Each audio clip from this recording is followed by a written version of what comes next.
Hello, class. So today we're going to go over a new lecture here, developing a working thesis. And this one hopefully should just be kind of a review. As being English 102, one of the things that you should know is how to make a good, strong thesis. And hopefully you have that down. But if you don't, that's okay. It's still something you might be working on. But still, it's something important that I want to cover to make sure everybody has this down pat. So let's get into it. So why is a thesis important? One, of course, it lets your readers know where you're going, and lets you, the writer, know where you're going as well. Think of it as a roadmap to your paper. It lets your readers understand what to expect from your paper. So maybe you're arguing about how plastic bottles in the ocean are ruining the environment, and that's why we need to get rid of plastic bottles in particular. Maybe you can't say we get rid of all of plastic, right? Because it's too ubiquitous. We use it in too many things, but maybe try to get rid of single-use plastic, right? And so you're focusing on plastic bottles in particular. So you need to make that clear.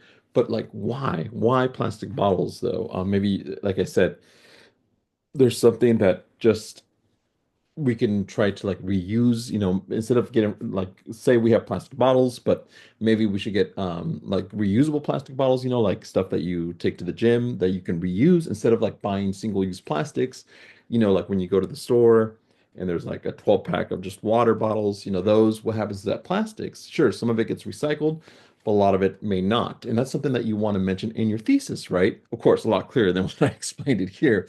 But in writing, you might say plastic bottles, single-use plastic bottles must be removed because they are creating a huge issue. They end up in the oceans and they take a long time to break down. And, because of this, we start to find microplastics in our bodies, et cetera, et cetera. I don't know if that's the case. I'm just giving an example. But that's the idea is that your thesis statement is kind of a guide to not only what you're going to write in the paper, but what your reader is going to expect from your paper. And that's what you want to think about when you're creating your papers in this class, especially for your research paper when we get to that in week 3. Um, your thesis is important because it's the reason for writing your paper in the first place, right? When a reader goes through your paper, your thesis helps them stay focused on your topic. Basically, whatever you mention in your thesis statement should be in your paper. So if you mention one of your points being plastic bottles end up in the ocean, that should be a big point, right? That you elaborate on. And if there's something that you don't see in your paper that it might be because you don't mention it in your thesis, or maybe you mention it in your paper, but it's not highlighted in your thesis. And that's not a big deal, right? Maybe you have a whole section in your paper that you just forgot to mention. No big deal, just change your thesis. But the idea is that it lets people know what you're going to discuss. And unless you sincerely want to confuse the reader, which is not a good rhetorical move, you need to let the reader know where you're going in your persuasive paper. And again, all of my papers are persuasive. Failure to provide a thesis statement does not create suspense. It creates boredom and lack of interest. A thesis statement is important in a persuasive writing because it creates questions and expectations in the mind of the reader, which will lead the reader to engage with your subsequent arguments, whatever those arguments may be. So, a good thesis statement has a specific purpose. It should be easy to identify, stands out, and is easily interpreted. It should be the first paragraph and usually the last sentence in your first paragraph. And honestly, that can change. Um, Sometimes if you're not quite sure where to put your thesis statement, you're like, oh, maybe it's too confusing if I put it in the middle of the paragraph. That's fine. Just do the old class. And I say old because this is something that when you first learn how to use thesis statements, most instructors just tell you just put it at the very end of your introduction, which is fine. But later on, you might be able to just, as long as it's clear, people get exactly what it is, they can find it. You can have it wherever you think would work best. Maybe it's the first sentence you have in your paragraph. Maybe it's right in the middle after you introduce your subject, or it's at the end. Whatever. As long as it's easy and it can be easy, like you meant these other 3 points. You have a purpose, you can identify it easily, and it stands out and is easily interpreted without any issue, right? One thing that's important is that your thesis can change depending on your revisions of your paper. Maybe you had a point that wasn't very strong or wasn't exactly right, so you removed it. No big deal, just reflecting on your thesis. Or maybe, like I said earlier, you added a point. Fine, just make sure your thesis statement has that point that you made. Um, if someone reads your essay and cannot identify where the thesis statement is located, take this as a sign that the thesis is not clear or is not as specific or strong as it can be. Make sure the thesis stands out and can be easily interpreted. That's what's important, that it stands out, that your reader, after reading your introduction, knows, oh, so they say plastic bottles are bad, and this is why they think they're bad. These 3 points. Great. Let's read the further and see what they have to say. So, how do you know a thesis is strong? Well, ask yourself a couple questions.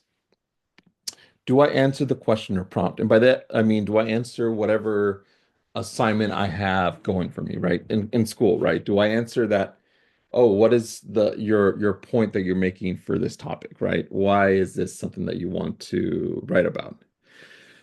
Have I taken a position that others might challenge or oppose? If no one can dispute what you say, you may be writing just a summary, not an argument. This is an important point, especially for our class because as I mentioned throughout the whole rest of my videos, and I hopefully got across to you by now, all of your assignments are arguments. They're all having a point to make. None of them should ever be a summary or a report about something, right? I want you to make a point about your topic.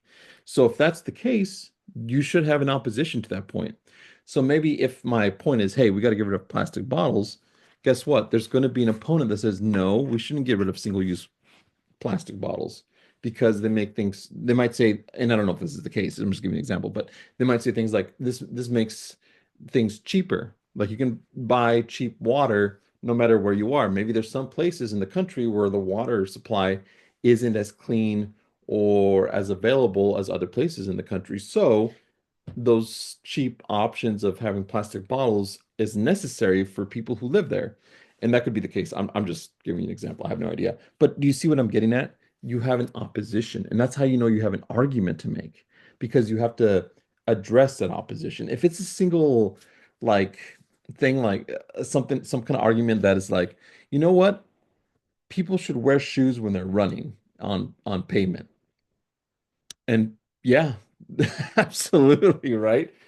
I mean, there might be some counter arguments, but they're going to be not very strong, or they're not going to be that, loud in the sense that they're going to be like a good 50-50 kind of argument where you have to address it. Honestly, it'd be really hard to say why, I don't know, like who would do that, but who would not wear shoes while running on pavement, on hard pavement? That'd be, especially if there's like little rocks around. Oh man, that'd be brutal. But you get what I'm saying, right?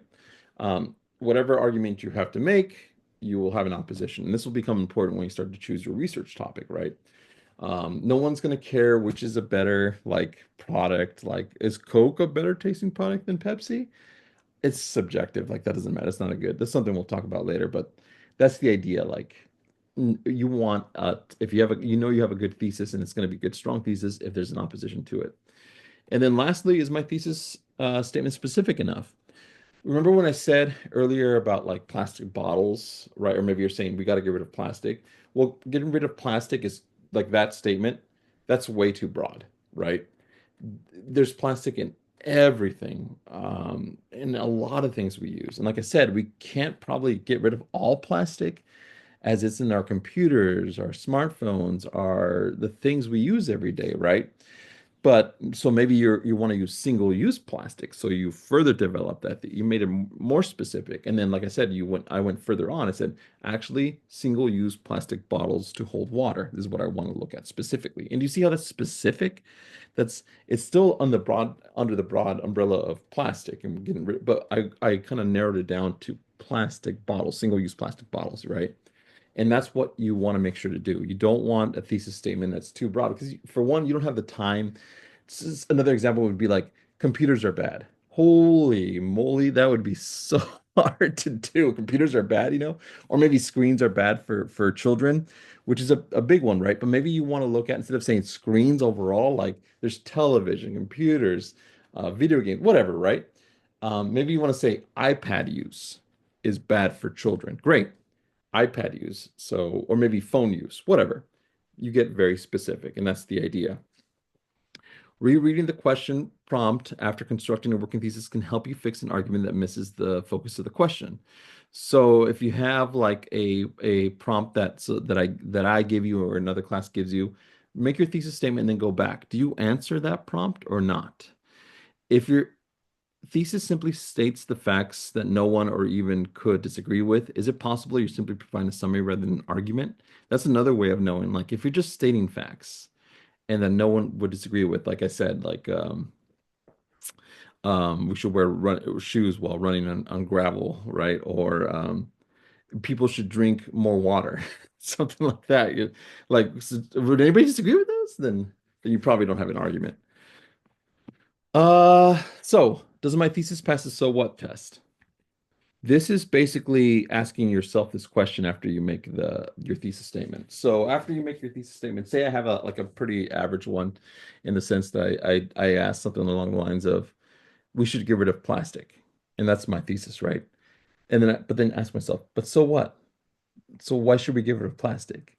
And that kind of lets you know, like, oh, I need to develop this further, right? This is something that I need to kind of explain. Uh, you need to clarify it maybe, or forge a relationship, or connect to a larger issue, whatever. And like I said, whatever the larger issue might be, we need to get rid of single-use plastic. And I'm like, oh, well, so what? Because we need to cut down on the pollution in our oceans, or we need to try to do something about microplastics in our body because we don't know what those effects will be in larger terms, things of that nature, right?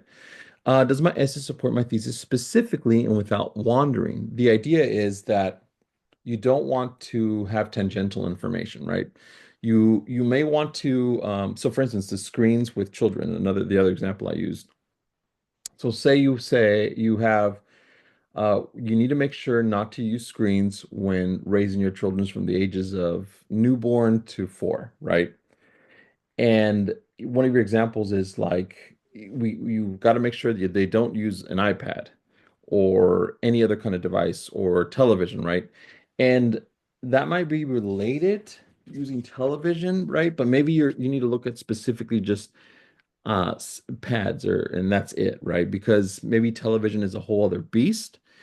Or maybe you're saying you might put something along the lines of like you also need to make sure to not have children play video games or something. I don't know, whatever the case is. The idea being that that's a whole other subject that's not going to be related to using iPad use. And so you want to make sure you stick with that.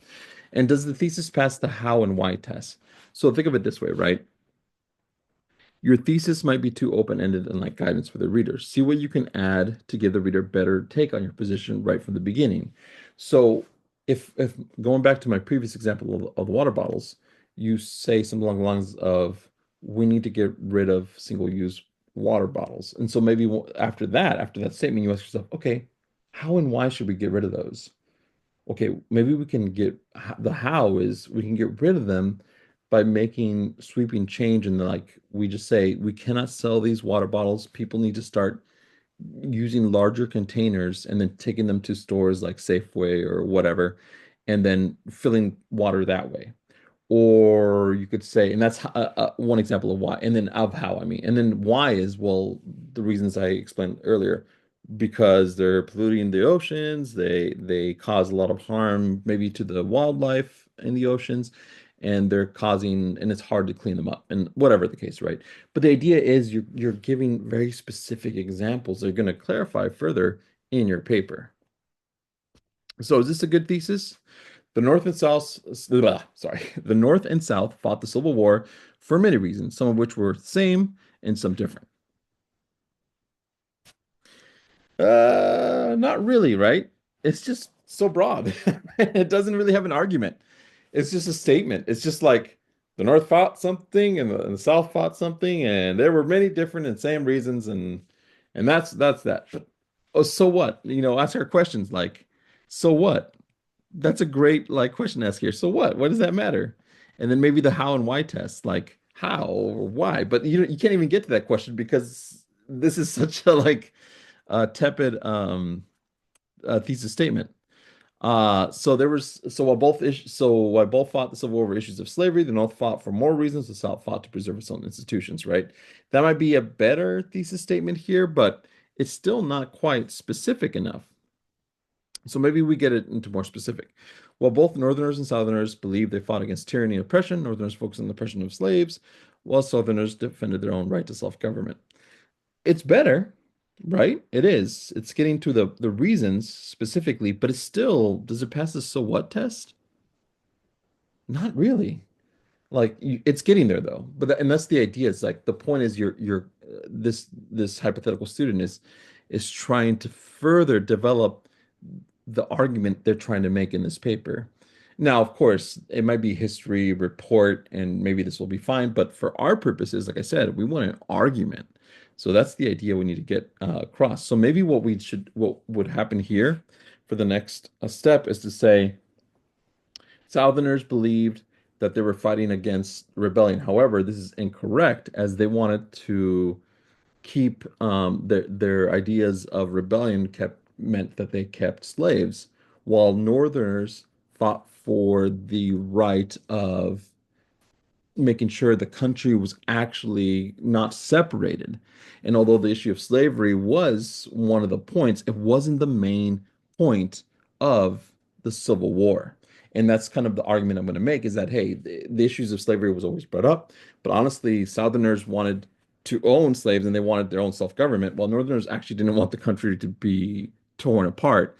And my argument here is that I'm actually arguing like actually the slavery issue was just one point of a higher, larger issue of this separation or keeping the country apart. And that's what really the Civil War was about. And that would be my argument. And then I would bring in points as to what exactly that the those points would support that idea. Here's another example. Mark Twain's Huckleberry Finn is a great American novel. I mean, why is this a weak thesis? Think about it. Like, why is this so weak compared to what I said before about what makes a good thesis here, right? It doesn't have any point to make. It's just a report. It's just saying it's a great novel, but so what? This is why that question is so great, and that's why I like it so much. So what? How could you possibly make this better? Again, the imagine the prompt asking you to analyze this book, not to report or summarize about it. So what would be able to do to change this? In Huckleberry Finn, Mark Twain develops a contrast between life on the river and life on the shore. Again, great great in the developing way. I mean, not great as in as good a thesis statement just yet. It's better than this one, but it's this past one, but it's still not there yet. How about this though?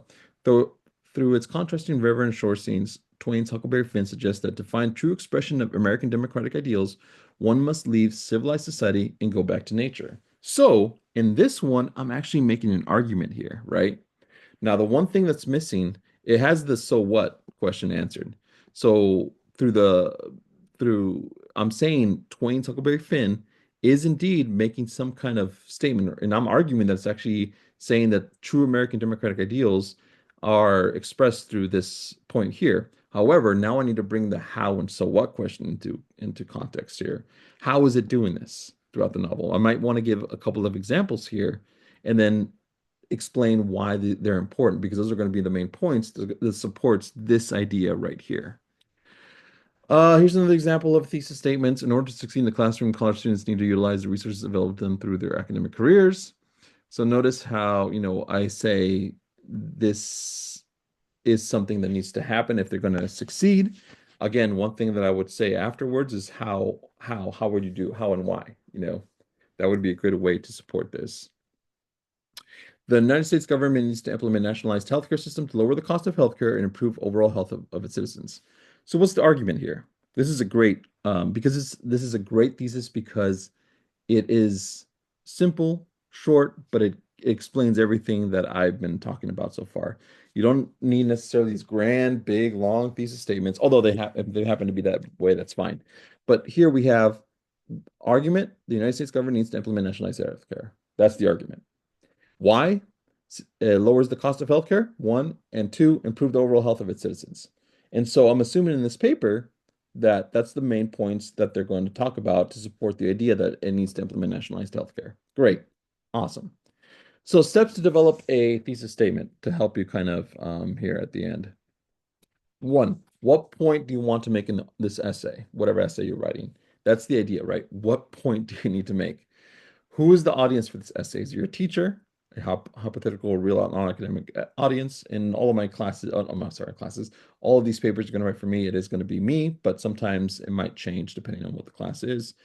If you're writing an academic essay, what disciplinary conventions do you need to consider in establishing a working thesis? So the idea of like, what would your rhetorical awareness, think of it the decorum, right? Do you need to change the language a bit? Is it more professional, less professional? Maybe it's more emotional. Maybe it's something that it's a literature class, or maybe it's more scientific because it's a well, science class. How can you structure your essay to communicate your ideas effectively to your readers? And this has to do more with structuring, but you can't really structure your essay unless you have a good, strong thesis. And once you have a good, strong thesis, structuring isn't that hard at all. It's really hard to do, though, without having some kind of guide, which is your thesis. What kinds of examples and details will best support your main point or points? And this is where sources are going to come into play.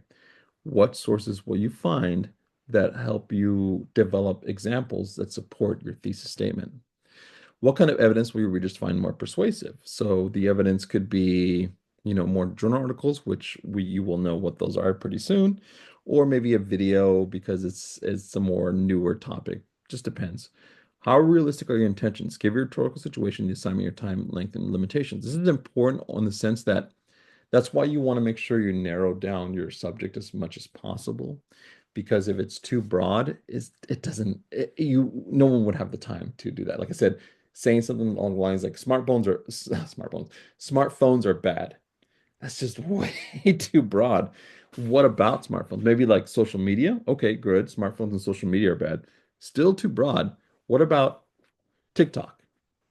TikTok through the use of smartphones because it's really easy to use is bad for teens. And do you see what I'm getting there? It's like not only is it bad, but specifically for this population, teens, maybe from 12 to 17 or something like that, right? So that's the idea. And that's like a very specific, and that's what very specific group that you want to look at. So how do you accomplish your goals? Do you need to do additional research, talk with others, spend more time discovering, exploring ideas, write a discovery draft to see what you really think? All those are just kind of suggestions as to like how exactly you'd be able to further develop the thesis statement. Because, like I said, once you develop a thesis, it makes the paper much easier to write, no matter what it is that you're writing. So, practice time. After this lecture here that you are watching, I want you to start to just develop a thesis statement.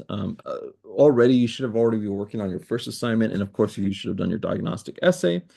But there's also a assignment on Canvas for week 2, and that's practice thesis statement. And it's a pretty quick assignment. Here I just have a video about Hawaii that I found amusing, and hopefully you find amusing as well. I mean, not the subject. The subject in Hawaii is pretty serious, and it's all about how uh, people who live in Hawaii, like the natives there, are having a tough time because of all the resources that are being used for like hotels and stuff like that. And so it's done in a humorous way, but the subject is very serious. Either way, the idea is after watching this video, I just want you to kind of come up with a thesis statement as if you were going to write a a paper about this, right? And the idea is I want you to make an argument about it. So maybe you're going to argue that, hey, things need to change in certain ways. Great. Make at least 2 sentences long about the subject in the video. Try to make an argument and have points to support this argument. You don't need to find sources or anything like that. I just want you to practice this thesis statement. After you're done, like writing a thesis statement, I mean, after you're done, I just want you to, when you posted your thesis statement, please respond to your peer submissions. I just want you to see what other peers came up with about the same subject. Kind of just explore and see what other people have wrote and what kind of paper they would write about this subject. Perhaps they need, and then kind of give them. I also want you to give them comments about to further develop their thesis statements. And again, this is just for practice.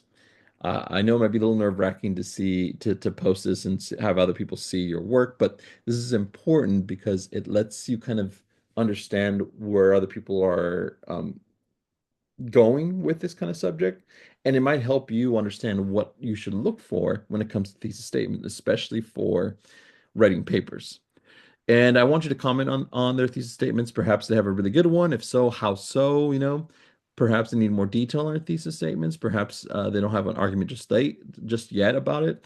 So politely, of course, give constructive criticism, make helpful suggestions and feedback about their thesis statement. Just write it 100 words and post to at least two peers, and that's it. As long as you do this, you will get full points. All I want is two-sentence thesis statement, and then just kind of write about what they did for their peers did for their thesis statements, and that's it. Do that, and you should receive full points, no problem. All right, well, that'll do it for this video. Let me know, of course, if you have any questions. Otherwise, have a great week, I suppose, and I'll see you in the next video. Goodbye.